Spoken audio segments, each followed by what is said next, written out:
Have you ever wondered how to become so undeniably attractive that the person who once overlooked you suddenly can't stop thinking about you? Maybe you're trying to pull someone new into your orbit. Or perhaps it's someone you already shared a connection with but who has now drifted away. No matter the situation, you've likely been told you need to chase them, prove your worth, or constantly remind them what they're missing out on. Let me tell you, this approach is dead wrong. The more you chase, the more you lose yourself, and the less they value you. Today, we're flipping the script. I'm going to show you how to do something completely different, something they won't see coming. This isn't about games or manipulation. It's about mastering yourself, your energy, and your approach, so that the one who left starts crawling back to you. Yes, crawling. Once you embody what I'm about to share, they'll feel your absence so deeply that they'll regret ever letting you slip away. Here's the hard truth. Attraction isn't about what you say or do. It's about how you carry yourself when they aren't around. Too many people give away their power by reacting to distance with desperate moves, texting more, showing up more, being overly available. Every time you do that, you're communicating one thing. You need them to feel complete. Nothing makes someone lose interest faster than feeling like they have all the control. But what if you took the control back? What if, instead of filling every gap with conversation, attention, or emotion, you let silence, confidence, and self-mastery do the talking? That's where the power of Stoicism comes in. Stoicism teaches us that true power is found not in chasing others, but in mastering ourselves. When you stop trying to win someone back and focus on becoming the person they regret losing, everything changes. Picture this. Instead of blowing up their phone or showing up at every opportunity to prove your worth, you go silent. You pull back, not out of anger or pettiness, but out of pure confidence. You know your worth. You no longer feel the need to chase someone who isn't reciprocating your energy. That's when they begin to feel it, the sudden shift, the absence of your presence. It gnaws at them.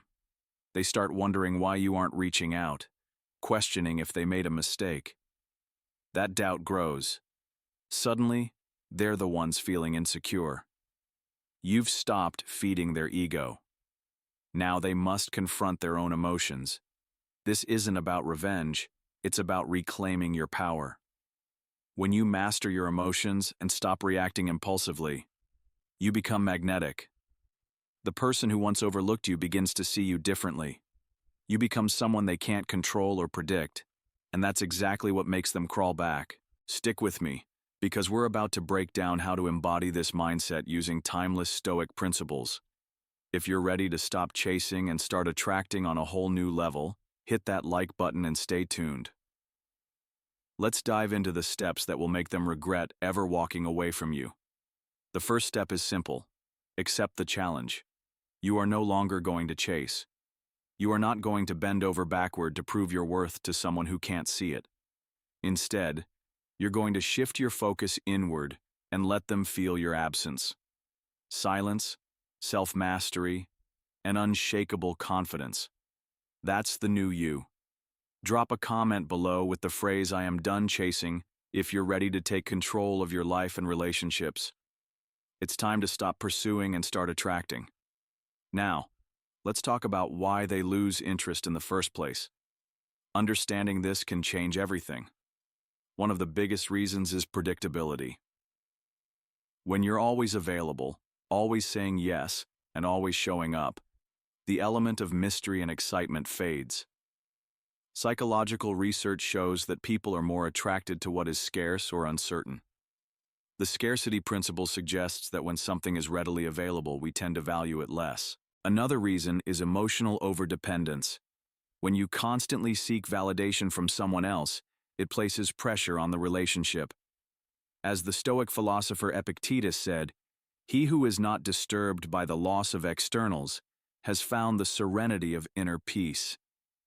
When you're too focused on gaining someone's approval, it signals insecurity, a major turnoff.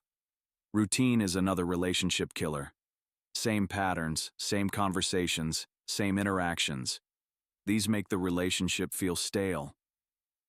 Psychologist Dr. Helen Fisher's research shows that novelty stimulates dopamine, the chemical associated with excitement and attraction.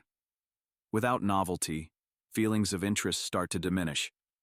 Lastly, sometimes they lose interest because you've stopped growing. People are naturally drawn to those who are evolving and challenging themselves. If you stop working on yourself emotionally, intellectually, or physically, the dynamic becomes stagnant. A person who continues to grow remains attractive. In essence, losing interest often stems from predictability, emotional neediness, a lack of excitement, and the absence of personal growth. The antidote? Become more unpredictable, more self-sufficient, and always strive to evolve. When you focus on these things, you naturally reignite the spark of attraction. Now, let's move toward the steps you need to take to turn the tide and make them come back to you with renewed interest.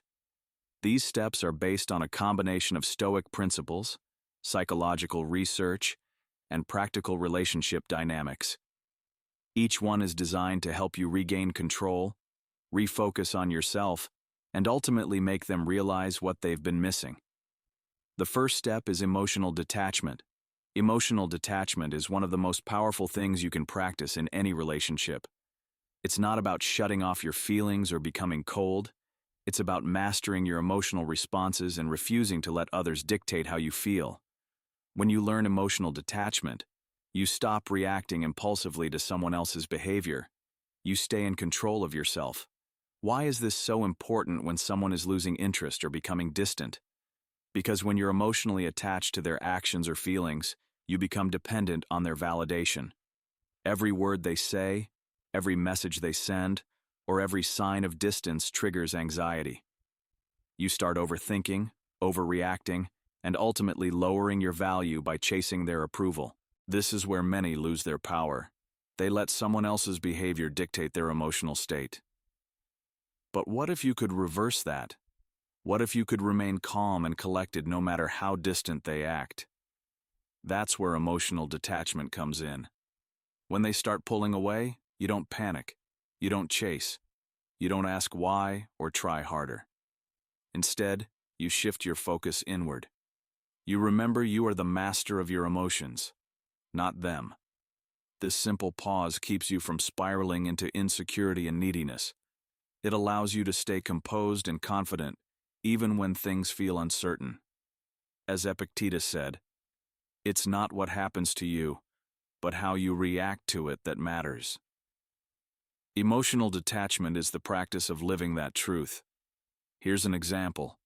Let's say you've been dating someone new, and things started strong, but now they're pulling back. The instinct would be to text more, ask what's wrong, or try harder to reconnect. But that only communicates desperation. Instead, with emotional detachment, you pause. You don't react impulsively. You stay focused on your own growth and composure. And in doing so, you remain in control and more powerful and attractive than ever.